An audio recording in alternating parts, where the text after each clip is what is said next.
Om Gurubhyo Namah. Om Ganapate Namah. Om Sri Paridevadaye Namah. This is Jitesh Satyan doing this video on Mooladhara Vidya, Tantra Yoga with Chakra and Kundalini for Sri Vidya Tantram WhatsApp group. In previous videos, we covered the asana, the mudras, the pranayama, the Grinthi Bhedana, techniques relating to Mooladhara Vidya. Tattva Vidhi, Sthula Vidhi was also covered in previous videos. In this video, we will cover the Sukshma Vidhi or Rahasya Vidhi associated to Mooladhara Vidya.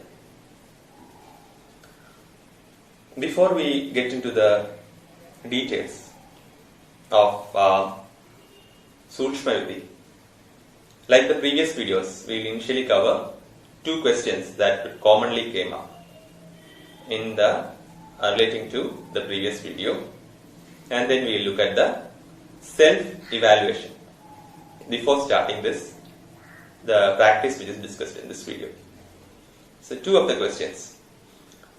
One of the common questions that came up after we discussed the last video was whether instead of the Ganapati mantra, which was discussed in this in the video that we shared, whether the person can use the Ganapati mantra which he is following, or there are also questions on whether they can use some of the Sri Vidya mantras. So the reason why these questions came up is because the person probably would have read the mantra from a book or was advised the mantra by someone who has not properly practiced the mantra. Every Agama text usually has a yoga patha to it. It specifically details about how to do the internal worship involved for that particular devata or the tantra associated to that specific devata. And this is the case in most of the agamas and tantras. But the most of the focus is usually on Kriya Pada, Charya Pada, which is relating to rituals and external worship. Here we are dealing with Tantra Yoga, the internalization of the mantra. So using any mantra would not work. You have to use what has been practiced. Coming to Sri Vidya. Sri Vidya is a more advanced topic. So Mooladhara Vidya is only handling the Mooladhara.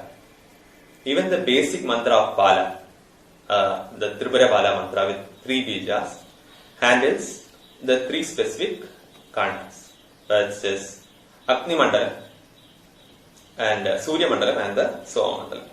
So it is covering all 3 regions, the basic 3 bija Bala, which involves its own practices.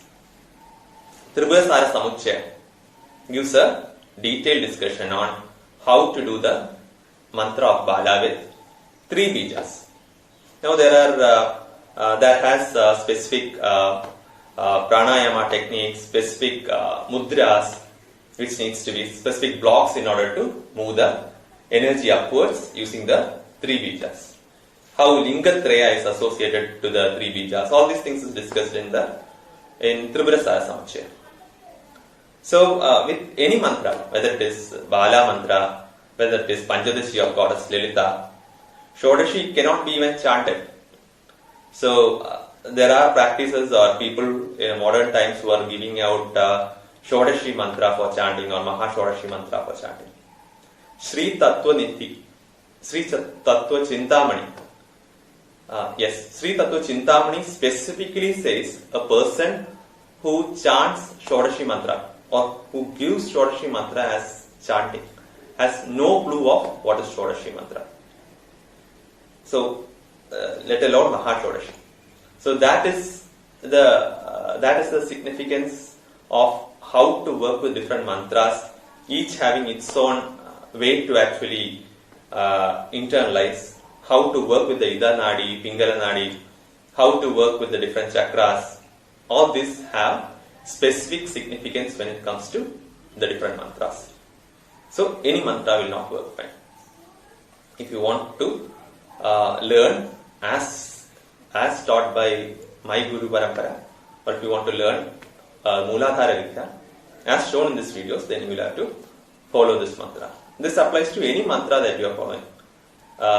Do and practice as taught in a proper Guru Parampara, which has practiced the mantra rather than generally giving Upadesha and generally doing japa.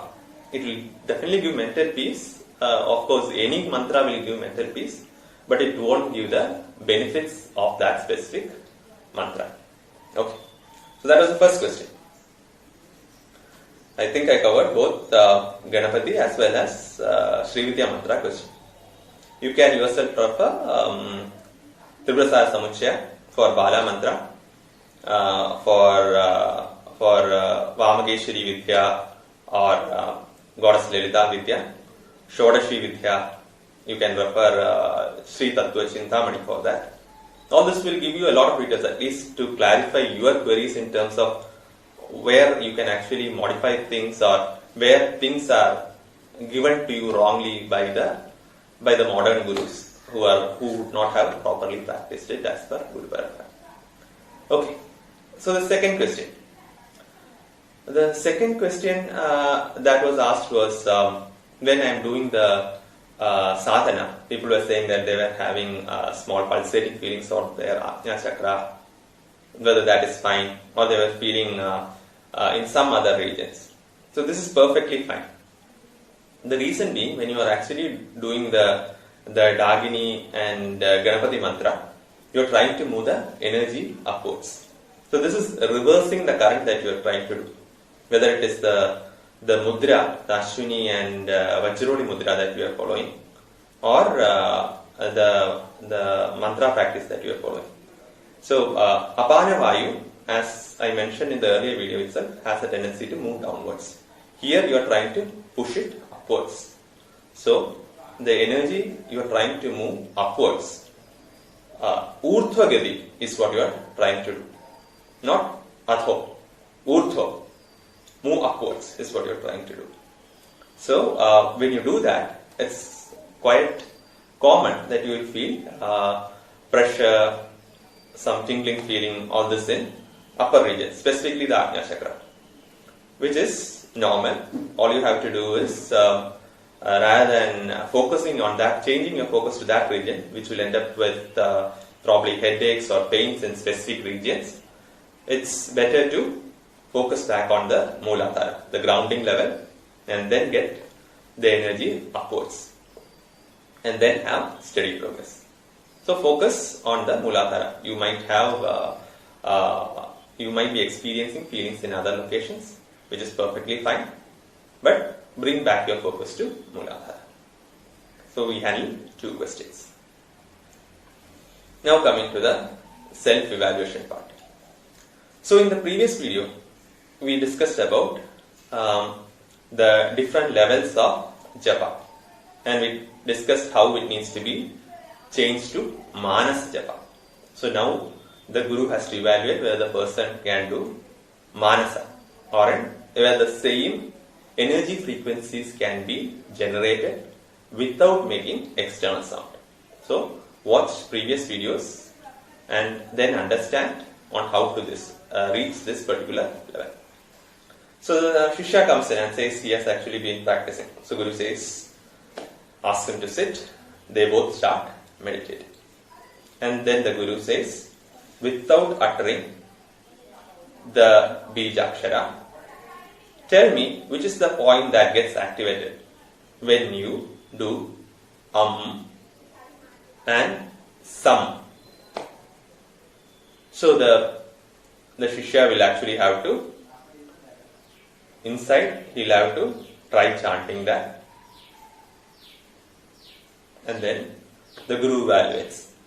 So the Shishya has to say, it does not have to be exact point, but the Shishya has to at least mention that is above and above the chest region, and Sam is coming below the chest region. So then the Manasa Japa is working out fine.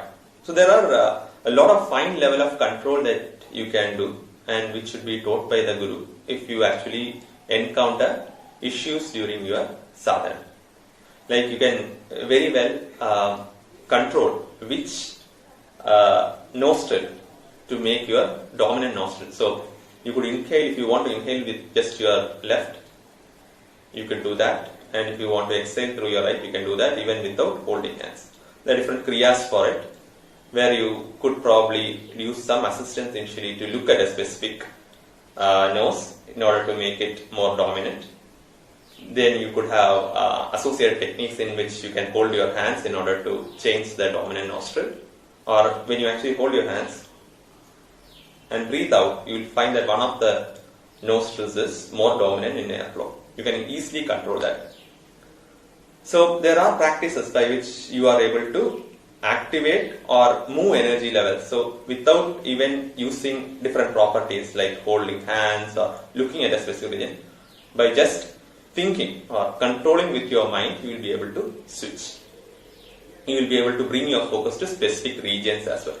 So all these are associated things which the Guru will teach you if you are actually getting blocked at some level and you need assistance. Okay. So now Manasa Japa level is tested. So the person is correctly able to identify some. The person has already been practicing Tattva Vidhi.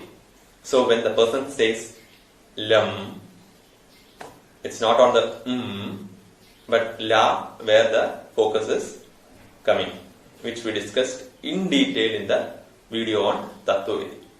So with Tattva Vidhi, Lam, the person is able to focus and get to a level where he is able to see a yellowish orange, any shade from yellow to red. An yellowish orange, a yellow, or more darker variation as a square. So that was for Lam. So now coming to Sukshma Vidhi. Here the mantra is Om Lam Mooladhara Padmastide Vam Sham Sham Sam Kundalini Shakti Nama. I repeat, the mantra is Om Lam Mooladhara Padmastide Vam Sham Sham Sam Kundalini Shakti Nama. So inhaling, you will do Om Lam Mooladhara Padmastide. So when you say Om Lam Mooladhara Padmastide, what happens is your earlier focus on Lam is now quite crystal. So you are able to see the yellow orange or yellowish orange color square. Om Lam Mooladhara Padmastide. Hold.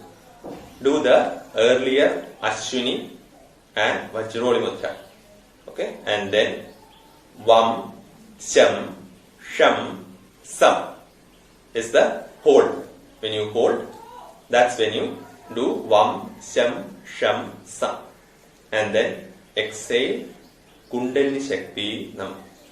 Om Lam Mooladhara Padmastide. Inhale done. Vam Sham Sham Sam. In hold. In mudra. And then Kundalini Shakti Nam. Exhale. So ensure that breathing at this stage is very deep. So you have been practicing Nadi Shuddhi. So by now you would have enough capacity and enough, it would be shallow, deep, that when you actually close your ears and do your breathing, you will not be able to hear any sound. So it's that slow breathing. It's that deep breathing. And if somebody puts their finger below your nostril, they will feel that you are not even breathing. So it's a Kevala Kumbhaga level where there is no breath itself which can be externally felt. Okay. So that's the breathing that you are doing. Though we are saying inhale, exhale, you may not be really inhaling and exhaling, it's just the energy movement. Inhaling as in, it means your prana, you are feeling the energy moving downwards on Om Lam Mooladhara Padmasthite. Then during hold, Vam Sham Sham Sam, and then we are doing an exhale. Exhale, when we say, it's just energy movement upwards. If you keep your fingers, there will not be breath. It's just that slow and deep. Okay. So we have this is where this is an approximate diagram. Don't take this as what you would really see.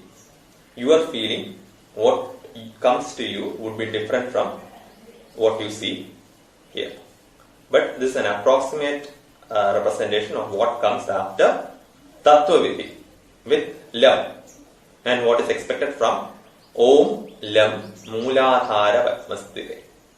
Now, when you actually hold and do Vam Sham Sham Sam, the image will change to something like this. Again, it is not exactly like this. It's just like if you have petals, rotating petals, like edge of a fan. You will be able to see the borders which are darker. So here you are seeing in the yellow background or yellow-orange background, you are seeing red borders to it. So by that you can infer that these are red petals. So the red petals are mostly yellowish orange itself, but of a darker shade. And you will see the darker shades towards the edges. Now, as we progress forward, the mantra remains the same.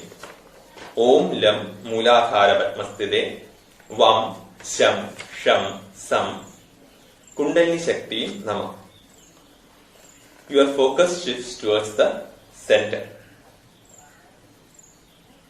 So center focus comes in. So you will be seeing a central circle coming in, which is more red. It's a more darker shade. So earlier it was yellow, yellowish orange, and now it comes to more darker shade. So that is becoming more prominent. Again, mantra remains the same. All that is happening is, earlier you were focused on the external square. Now you are bringing your focus more and more deeper. So when you bring the focus more and more deeper, rather than the petals, the center of the petal region becomes more and more prominent. Wherever you focus, that will start enlarging. So that is what is happening. So now you are seeing the popular Rakta Bindu, which is a very important stage in Tantra Vidya, where you are seeing the middle circle, which is a good red tinge. Now, while you are doing Tattva Sadhana, a lot of people did mention to me that they are seeing red circles, they are seeing reddish orange circles and all. So this is all perfectly fine. You are actually getting the focus instead of actually having the broader square or the earth tattva, Prithvi tattva. You are actually trying to focus on the central region. But you will not be able to hold to that because you did not do the initial practice. So now, since you have progressed systematically, you will be able to hold the focus towards the center. So your initial focus was on the square. Now it comes to the different chakras. Each of the chakra petals is what corresponds to Vam, Sham, Sham, Sam.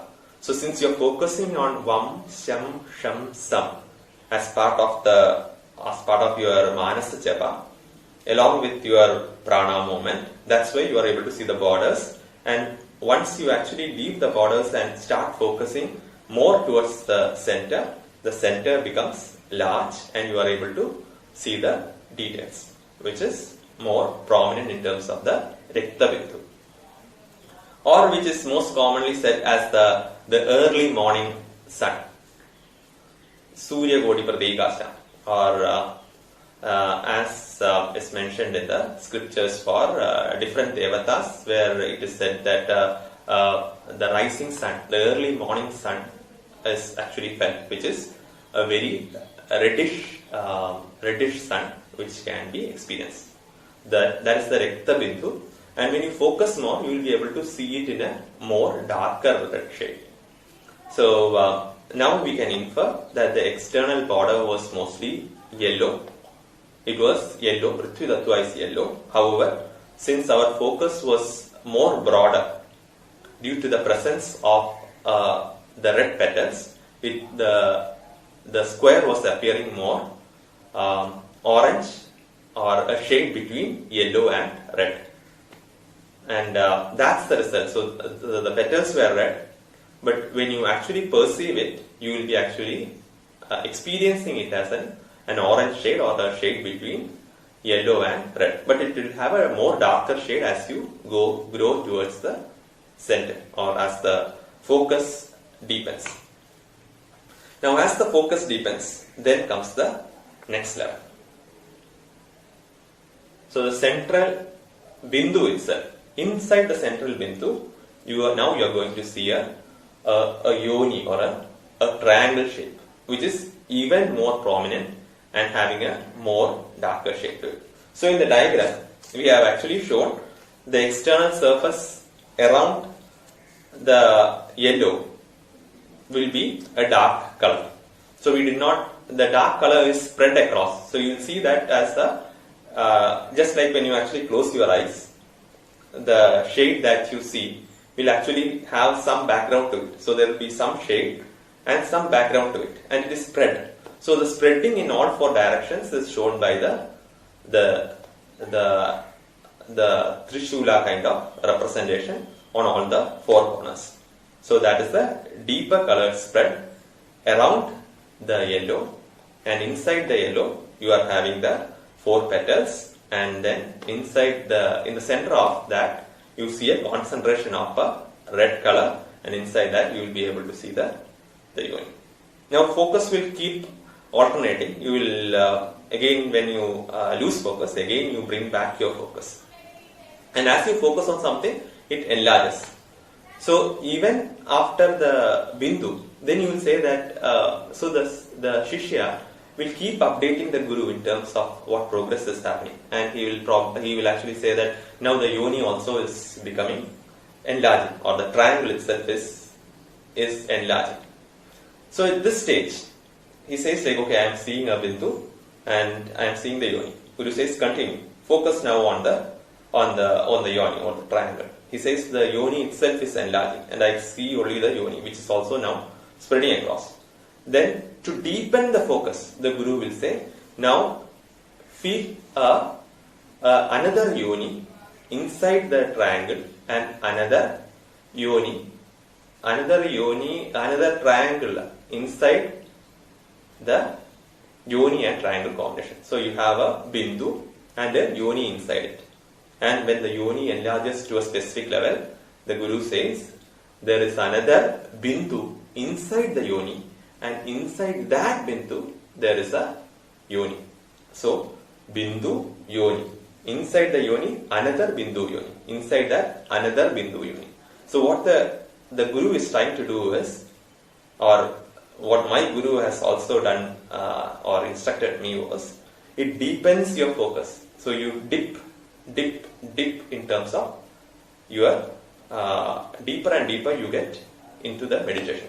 So though in the earlier videos we were covering the pranayama and pratyahara and all the different asanas and all, here we are specifically focused on dhyana and dharana in this particular video. So this is where we have the details. Now one specific thing to be kept in mind, as I always mention, tantra is an experiential knowledge. So there is a difference between bhavana and sankalpa.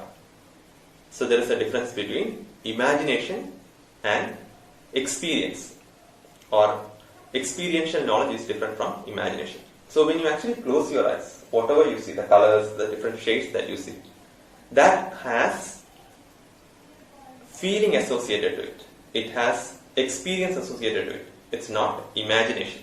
So that is bhavana, which is the experiential science in Tantra. It's the experiential part of Tantra.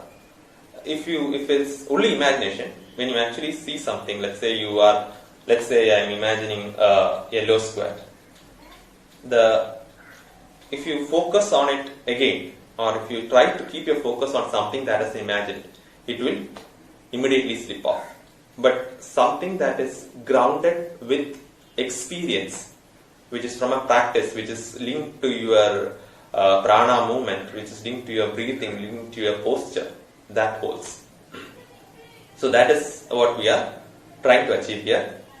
In next video, we will come to the samadhi part, where we will join the prana and apana.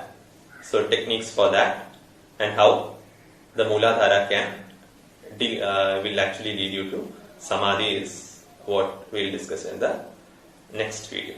So wishing everyone a happy and healthy life with Tantra Yoga. Thanks for watching the video.